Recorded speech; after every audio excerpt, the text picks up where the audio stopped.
pemirsa Generasi Mecin, ketemu lagi dengan saya Patra Gumala. Hari ini saya syuting dalam keadaan agak berat beban pundak saya nih karena negara ini sedang banyak masalah. Saya mau massage mau spa. Kebetulan saya lagi ada Allsdayu Hotels di Moy Kelapa Gading. Nah, di lantai 2-nya ini ada Alaya Spa. Wah, enak nih. Mau ngelurusin urat-urat yang lagi nggak karuan nih, pegel. Banyak banget masalah negara ini ya. Dan hari ini saya juga mau ngobrol tentang kebijakan naiknya harga cukai rokok. Rencananya sih katanya tahun depan. Tapi ya kita diskusi dulu hari ini. Saya ada 2 narasumber saya, tapi ya udahlah, nunggu aja dulu deh. Saya mau spa dulu, asik. Kayak orang kaya spa.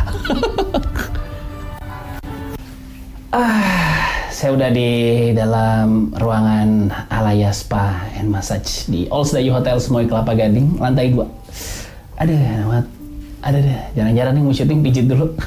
Karena hari ini temanya cukup bikin sakit kepala nih. Karena dari pernyataan Ibu Sri Mulyani, Menteri Keuangan, harga cukai rokok mau dinaikin 23%. Nah, narasumber saya udah nunggu di lantai 3. Biarin aja lah ya, nunggu dulu. Saya pijit dulu. Mau ngomongin cukai rokok naik. Berat. Masa dulu aja deh. Kenaikan average atau rata-rata secara total 23% untuk tarif cukainya dan 33% untuk harga jual, 33% dari harga jualnya akan kami tuangkan di dalam 35 apa 33? Oh, 35. 23 dan 35 nanti akan kita tuangkan dalam peraturan Menteri Keuangan yang akan kita berlakukan sesuai dengan tadi keputusan Bapak Presiden adalah 1 Januari 2020. Dengan demikian kita akan memulai persiapannya sehingga nanti pemesanan cukai baru, pita cukai baru akan bisa dilakukan dalam masa transisi. Ya, saya sudah bersama narasumber saya hari ini untuk membahas kemungkinan naiknya harga cukai rokok. Di sebelah kanan saya sudah ada Pak Salamuddin Daeng selaku pengamat tembakau. Pak Salam. Ya. Pak Salam, kita harus salam dulu. Ya. Dan di sebelah saya juga ada Ibu Reni Nurhasanah, peneliti dari UI yang mendukung kebijakan cukai rokok naik ya, Ibu Reni ya? Iya. Siap. Saya mau nanya dulu mungkin ke Ibu Reni nih. Ya. Pertanyaannya, angka 23% untuk kenaikan cukai itu cukup apa masih kedikitan sebenarnya, Bu? Ya, sebenarnya harga rokok di Indonesia itu kan masih murah ya, Mas. Sangat. Ya, jadi kita sebetulnya dengan angka 23% itu pertama kami mengapresiasi pemerintah. Jadi sangat mengapresiasi, tapi untuk berikutnya kita harus kejar agar prevalensi perokok ini di Indonesia bisa turun. Oke. Gitu. Jadi sebesar apa harusnya kalau kita compare mungkin dengan negara tetangga, Malaysia atau Singapura gitu?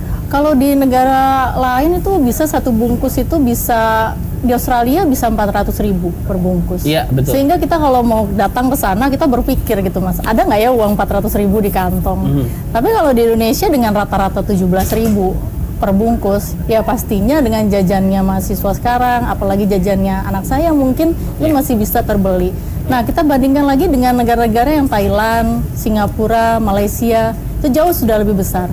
Nah, salah satu kalau boleh bicara tentang penelitian kami tahun lalu mengadakan penelitian dari 1.000 orang responden, mereka bisa berhenti di angka 70.000 Mas per bungkus. Nah, mereka ingin berhenti gitu. Namun berapa cukai yang diperlukan untuk mencapai harga segitu?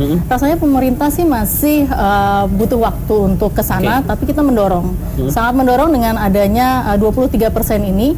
Hayu pemerintah maju dan lindungi generasi muda kita. Oke, tapi sebetulnya kan kalau dari masyarakat menengah ya, angka 23% tuh kalau dari harga jual nggak terlalu signifikan sebenarnya, Bu Reni ya? Ya, oleh karena itu pemerintah kita tahun 2020 akan menaikkan harga jual ecerannya 35%. 35%, gitu ya? Jadi ada 2 yang dinaikkan. Pertama, tarif cukainya secara rata-rata 23%. Dan ini mungkin perlu saya perjelas bahwa yang kita ingin dorong pemerintah untuk naikkan adalah harga, maksud saya tarif cukai untuk yang sigaret kretek mesin. Jadi artinya produksi rokok yang dihasilkan dari mesin, Mas. Oh, kalau yang dari pakai situ pakai tangan beda lagi. Jadi kita kan layer cukainya ada banyak. Iya. Nah, Oh, itu itu nggak yang jadi disamain ya, PR-nya berarti ya? tuh, Mas.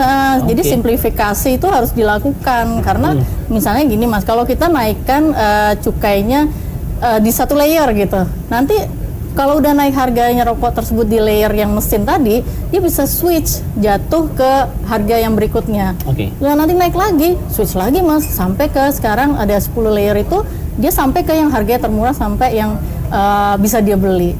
Nah, Oke. kita nggak mau itu, makanya kita sebagai peneliti kami menyarankan agar pemerintah melakukan juga selain kenaikan cukai juga melakukan simplifikasi layer cukai hasil tembakau. Oke, nah saya mau nanya ke Pak Salam juga menanggapi hal ini gimana, Pak? Sebetulnya kenaikan cukai ini kalau saya lihat dari sejarahnya itu didorong oleh dua sebab. Oke. Satu penyebab pertama adalah dalam rangka untuk menekan konsumsi tembakau. Ya.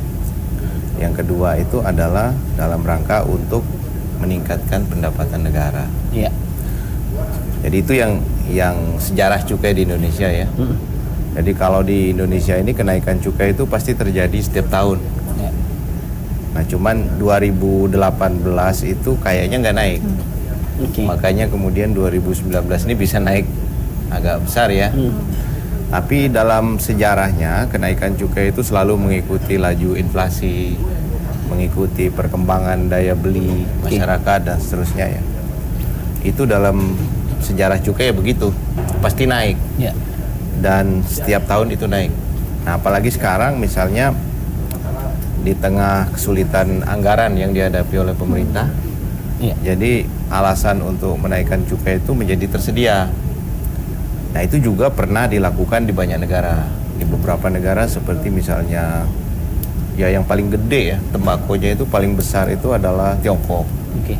Yang paling besar produksi, penguasaan pasar. Tiongkok itu menguasai sekitar 45% pasar tembakau global. Jadi sisanya dikuasai oleh multinational corporation. Cina misalnya pada titik-titik krusial misalnya dia nggak punya duit, pemerintahnya kekurangan uang, dia itu bisa melakukan kebijakan menaikkan cukai.